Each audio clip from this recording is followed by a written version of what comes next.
Hello, everyone. Welcome to our presentation on classroom management. My name is Dave Nielsen, and I'm the instructional coordinator at the Center for Language Studies at BYU. I'm going to give you a little background on myself first, and then going to the presentation on classroom management and classroom behavior. So I started teaching high school in 1983. At Bountiful High in the Davis County District. And I taught there as a student teacher. And then I started teaching my first contract that same year in 1983 in Salt Lake in the Granite District at a junior high, and taught there for a little while, and then decided to move to a high school because I said to myself, I will never go back to teaching junior high because it was so hard for me. And I told my wife that I wanted to go to a high school. So I got hired at Alta High School in the Jordan District at the time. Now they are in the Canyons District, and taught there during the 80s. And then we moved to Utah County.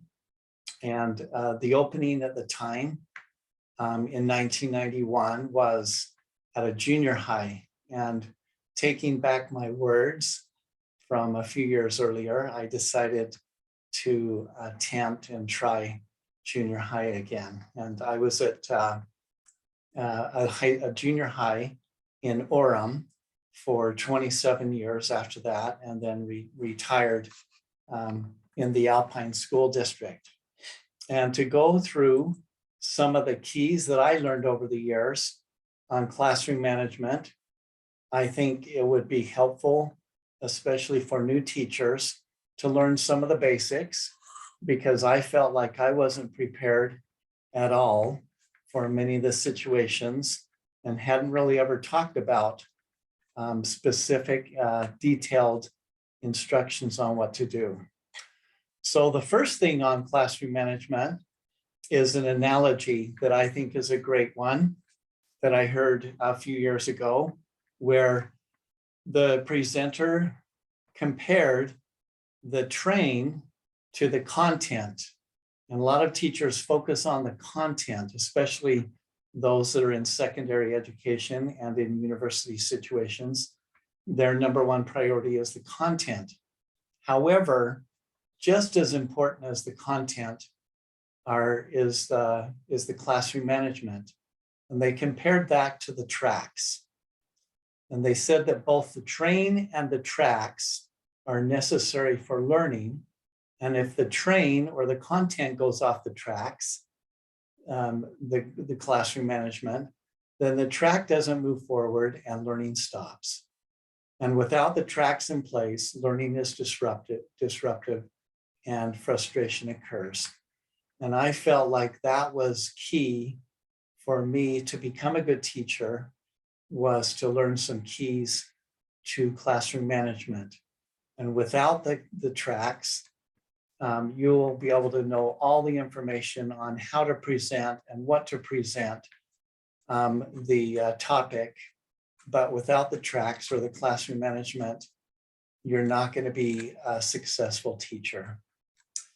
So the classroom management studies that have been done over the years, this is a study that was done by the National Council on Teacher Quality for several years with many, many different classrooms that were observed. And the poll revealed that 58% of K through 12 teachers said that behavior that disrupted instruction occurred most of the time or fairly often in their classes. And the survey of teachers found that nearly half indicated that quite a large number of new teachers need a lot more training on effective ways to handle students with discipline problems. And over 40% of surveyed new teachers reported feeling either not at all prepared or only somewhat prepared to handle a range of classroom management or discipline situations. And that was my experience. My first couple of years, I felt like I was totally unprepared for any classroom situation. I had never had any kids of myself and never really been in a classroom situation with 30 to 35 students that gave me a run for my money. And the survey of teachers found that classroom management was the top problem identified by teachers. And I felt like that was especially my first year teaching. So the big 5 strategies, I felt like I should have learned these, but didn't my first year. These are all based on 150 classroom management studies, not just one class, but several studies of different classrooms. And they broke it down into 5 key categories. And the first one were rules. And that would mean that the teacher would establish and teach classroom rules to communicate expectations for behavior. The second was routines, build structure and establish daily routines to help guide students in a wide variety of situations. The third was praise, to reinforce positive behavior using praise or other means. The fourth was misbehavior, to consistently impose consequences for misbehavior. And the fifth was engagement, foster and maintain student engagement by teaching interesting lessons that include opportunities for active student participation. So those 5 big strategies again are rules, routines, praise, misbehavior, and engagement, and all of them are needed to become successful. So the big 5 strategies, they did a survey among many different teachers, and they addressed the teacher prep programs throughout the universities in the United States and found that there were many universities that had some missing parts there. And so on the rules part, 29% of the universities that had teacher preparation programs didn't address rules. 24% didn't address routines. 74% of those universities didn't address praise. 38% didn't address specific situations with how to address the misbehavior that went on. And over half, 51%, didn't address engagement, which was a huge eye-opener for me. So the first one are rules. And in my classroom, I remember posted right at the front to the right of my big chalkboard and then whiteboard eventually, I remember posting my rules in big, bold letters. And I had basically 4, sometimes 5 over the years, depending upon the year. But the main ones were number 1, one person speaking at a time. 2, respecting others and other people's objects. 3, to stay in your seat unless given permission otherwise. And 4, no disruptive objects, including food and phones. And most of the time, the misbehavior came down to one of those 4 situations.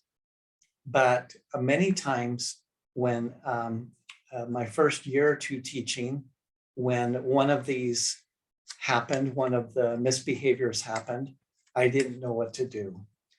But then I got some training.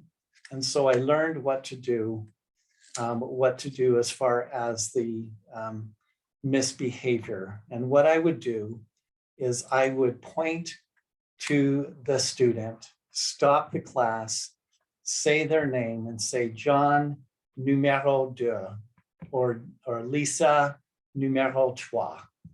And so I would say the rule in French, the number of the rule, point to the rule, say their name, stop the classroom, and they knew exactly what I was talking about. So if I said numéro 3, Lisa, numéro 3, that would mean Lisa, number 3, you're out of your seat without permission. Please return to your seat. I would give them some kind of request for them to do and to revert back to the classroom rule. And in 90% of the times, that would happen. The next one are routines. And I feel like out of the 5 big strategies that helped me the most was I decided on a specific routine for every class. Everybody knew what I was going to do at each step along the way. And everyone got into that routine, an expectation was created. And so everyone bought into it. And so my routine was I had a warm up, always usually 5 to 10 minute warm up on something that was going to be presented or something that had already been presented. And I usually did that while taking roll. And then I would present some new material that usually would take about 10 to 15 minutes. Then I would have the students practice with each other on a paired activity on some new material that they had just learned or some previous material that we had already practiced. And that would be about 10 to 15 minutes. Then I would have the students produce something, and then we would do a wrap up at the end of the lesson to help them remember what was presented and learned. And a lot of times, believe it or not, I would use a timer, a physical timer, where they all knew the exact time that they would do for the wrap up, the warm up, the presentation. And so I would tell them, you have 4 minutes to practice with your partner. You have 4 minutes to practice the warm up. And they would be able to see on my timer how much time they had left. And it would create an incredible routine that nobody had any questions after the first week of school. The next one for classroom routine that I felt was really important was learning some basic things about what I called NOPEs. And my goal every year was to learn the names of all the 150 to 250 students that I had the first 2 weeks of the year. And I had a seating chart with their picture and their names, and I would review that all the time. And it was very rare that after a couple weeks, I didn't remember the names of the students. So if a student got up out of turn or started talking out of turn, I could turn to them and say, Greg, numéro 3, numéro 1, numéro 4, whatever it was, I could say their name, stop the class, tell them what they would need to do, and then move on. And it was a key to having a routine down. The next one is just one person speaking at a time and less group work. And that was an expectation that we did all the time. So if somebody started talking out of turn, I would stop and I would say to them their name and then the rule number, and then the expectation is to listen. Next one was phones, and this started a huge thing in the mid 2000s, about 2006 to 2015. I started getting more problems with phones as disruptive objects. And so I would give them one warning, and after that, if they still use their phone without permission, I would put it in my pocket, take it down to the principal's office, and they would need to have their parent come to the office and pick that up. And that was magical. Another one is eye contact. Many teachers set up their classrooms so that they can't make eye contact with the students. And I feel like that is a fatal fault of them, an error. Because if they cannot make immediate contact with a student, then unless they can move, sometimes it takes instant calling out their name and eye contact to get their attention. And lastly, a sequence. I always put my quiet activities at the beginning and then gradually move to louder activities. If I reverse that, especially in a junior high setting, then you will have lost control of the class, and it's hard to reel them back into attention and getting their attention with you. So those are what I call NOPEs: names, one person, phones, eye contact, and sequence. That's all part of classroom routine.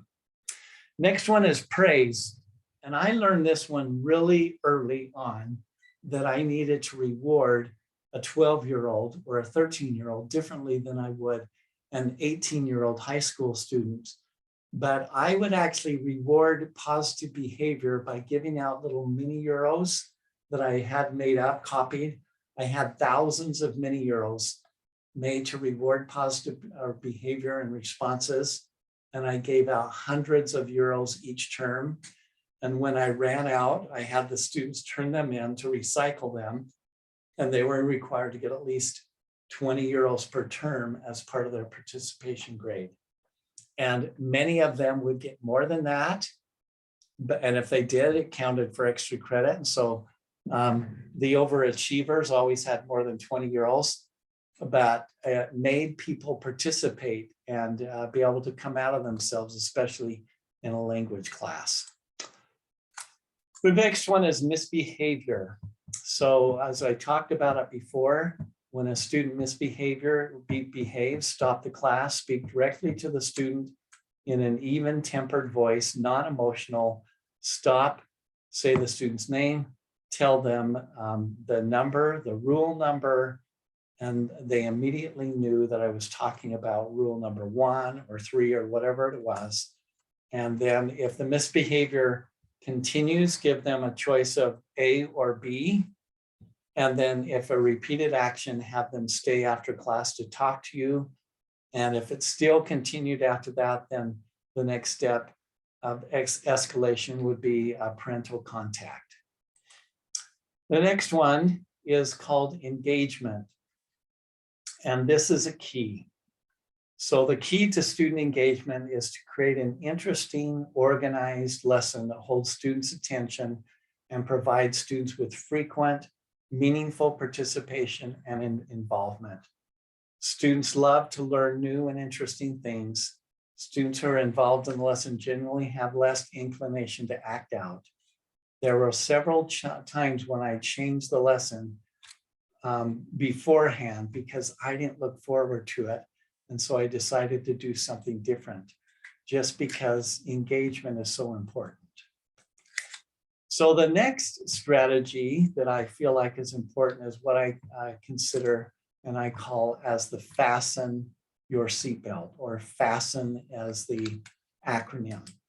And the first one is to make the lesson fun, friendly, and entertaining, to have an expectation and anticipation for knowing when certain things will happen, to always create a seating chart, especially for junior high, to have a take charge attitude, to anticipate emergencies, and to always know what to do with the non-negotiables, to have an instant reaction to the non-negotiables. And I'll go through each one of those.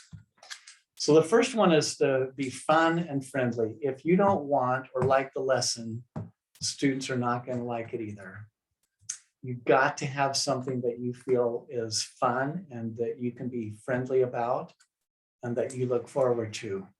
If you look forward to the lesson, students will feel enthusiasm and they will buy in.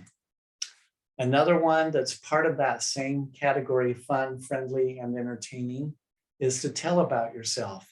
I used to have my go-to stories that I would tell in French to several of my classes about myself, especially when I was a teenager, and the students loved that. They would talk to me 2 years later about the story that I told them about the Jolly Green Giant when I was painted green in the Halloween contest when I was in 9th grade, and I was literally painted green and won the junior high contest for the costume contest. Or about the time when I was in a raft going down the Colorado River and fell out and was so scared in the rapids that I wet my pants. Or the pharmacy story that I walked 12 hours in Paris, how I had my foot with complete with blisters on the bottom of it, and what I did to overcome that. Or a 9th grade job interview that I did with one of the reporters from the Deseret News that was always a fun one to tell. Or an accident when I was a teenager and fell out of a tree and what happened with that, and several stories about the places that I've been and the people that I met were always entertaining. It was always done in the target language in French, and the students could understand it because I had pictures to go with my stories, and it was very entertaining, and not just for them, but it was always fun for me to retell. Next one that you learn as with experiences, the more time that you've taught, is anticipation and expectancy. And these are what I call the defense strategies. So you have to learn to have certain situations in your mind that may arise and catch them before they appear. And so you'll need to decide in advance about specific situations, be ready for the unexpected and the unplanned. So what would you do if you found out, these are all real situations that happened to me. Most of them happened to me in a junior high with 13 or 14 or 15-year-olds. But what would you do if someone stole, a student stole another student's ring in the middle of class, and the student came up to you at the end of the class and said, someone stole my ring? What would you do if you found out that a student cheated on a final exam that was worth 30% of their grade?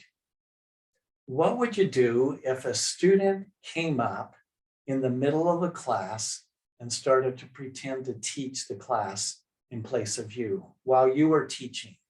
What would you do?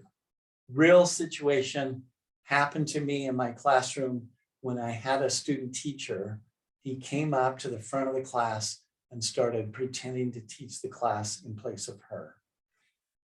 What would you do if you were giving a presentation on Halloween and the French and Spanish Inquisition about the torture practices there, and somebody fainted because of some of the pictures, or somebody walked out of the classroom because they couldn't handle it, or if somebody got so upset at another student that they pushed them and shoved them and started to scream at another student?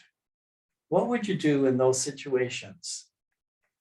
What would you do if a student came up to you and said, this isn't fair, the grade that I got a C, how come? What would you do? Would you have a rubric and non-emotionally explain and show them with transparency the grade, why they received it? And what would you do with several different parental situations where a parent came up to you and said, my daughter in class got a worse grade than her sister. They're both in the same class. Her older sister spent 15 minutes on her presentation, and the younger daughter spent 2 hours on the presentation, and the younger daughter got a worse grade than the older daughter. What would you do with those type of confrontations? Or if a parent comes to parent-teacher conference and the mother asks, can you please be honest with me about the behavior of my son in class? And you had to be honest and said to the mother, I'm sorry, but he is one of the most disruptive students that I've ever had.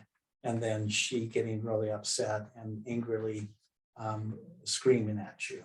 What would you do in those type of situations? Or what would you do if a parent comes to you and says, you know, you're asking the students to bring something for the Christmas, Noel, the Christmas party or a cultural activity, and we don't even have toothpicks to be able to afford? Many things that you have to think through over the years that I've learned from the hard knocks and hard experience. Another one of the fasten strategy is to have a seating chart. And some new teachers kind of make fun of that, and then they learn the hard way. What would you do if a student came up to you and said, you know, I can't sit by this person because we haven't spoken since kindergarten because he was mean to me back then and I can't sit by him? Or a girl comes up to you and says, I can't sit by this girl because she really bugs me.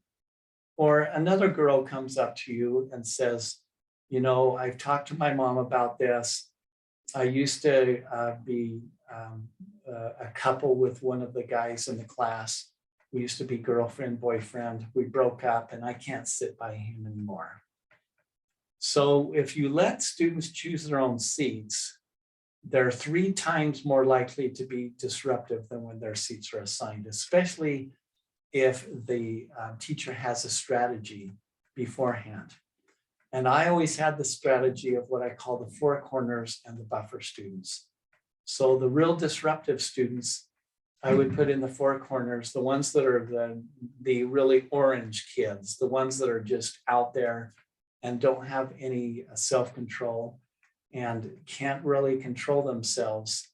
Those are the ones that you need to surround with the buffer students, the ones that are going to make them neutralize them as far as the behavior. One of my friends in junior high spent hours and hours arranging in advance the student seats each term, not on a semester basis, but on a term. And he said that it decreased the behavioral problems tremendously.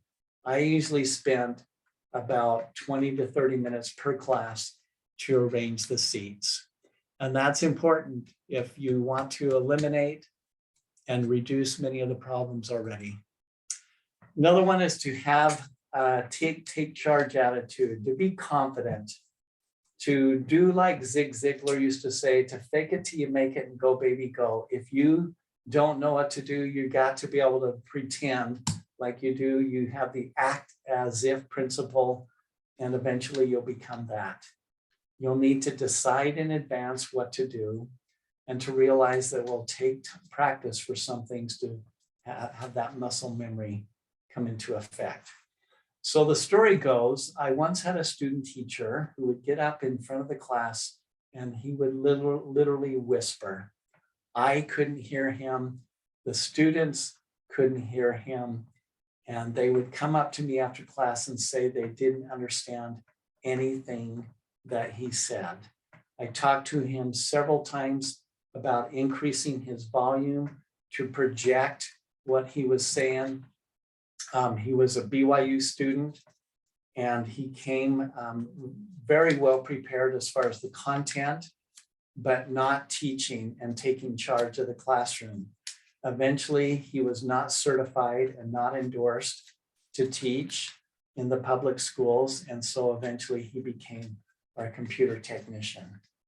And that is the type of thing that I'm talking about. You have to have a take charge attitude that what you are doing is important and you've prepared and you need to demand attention from the students. If not, they will rule the roost and they will be the ones in charge.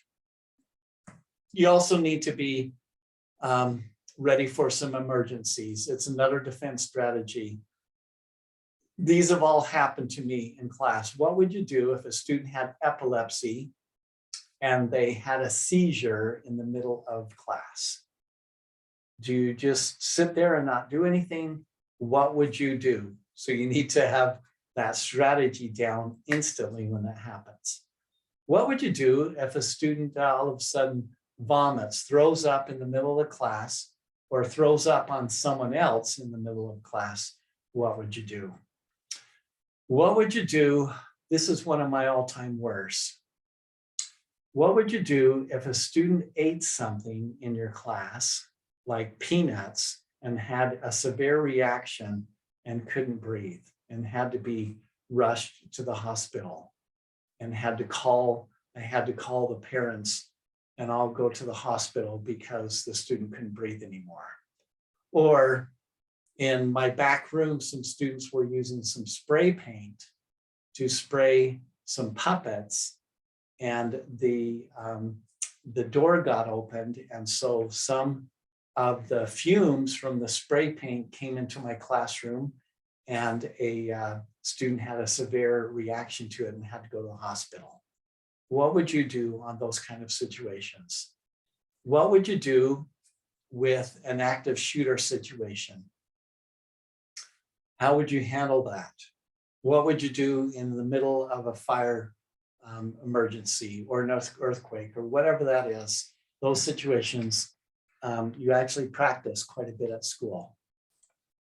The non-negotiables for me are things that have happened to me, such as name calling, making fun of other students, racial and sexist comments, and joking about sensitive topics. So I do remember a few times when a student would make a comment to someone else or to me about race, putting down someone's race, or some kind of a negative, insulting comment, and immediately you need to stop the class and address that and call that person by name and say, we do not tolerate that type of comment in our class. Any type of threatening comments, racial comments are what are considered the non-negotiables, and you need to stop the classroom immediately and handle that situation. Otherwise, it could continue and the students will know that they could be able to continue to do that. So the conclusion for this is to review. The big five are probably those that are the key points are the rules, routines, praise, misbehavior, and engagement. My other two are my own, my acronyms that I have come up with for FASTEN: to be fun, anticipate, to have a seating chart, to have a take charge attitude, to handle emergencies, and to also be able to handle those non-negotiables that come up. And then the other one are the NOPEs. On your routines, you need to know the names of everyone, all classroom members. One person speaks at a time. Phones are an incredible disruption at times. To have eye contact with everyone and then to have that set sequence as part of your routine, that they just know that that's the way it's going to happen in your classroom. So the wrap up is I want you to write 2 things that you have learned about each of these 3 strategies. And if you can't name 2 things, then go back and review the video and see if you can write down a couple things. And then write down which ones do you need the most practice with, because it's better to practice beforehand, before you get into the classroom without any practice. And I hope that these strategies will help you in the future. I wish I would have had even half of these because I felt so unprepared when I went into that first classroom and when I taught junior high for the first time. And I told my wife I would never go back to a junior high. But after that, I learned some of these strategies, became a lot more comfortable. I had many different situations where I felt like the class was totally with me and on board. And I felt like I became a successful teacher, but it wasn't without a struggle. And so hopefully this will help you to become more prepared in your classroom management strategies. And thank you for joining and have a great day.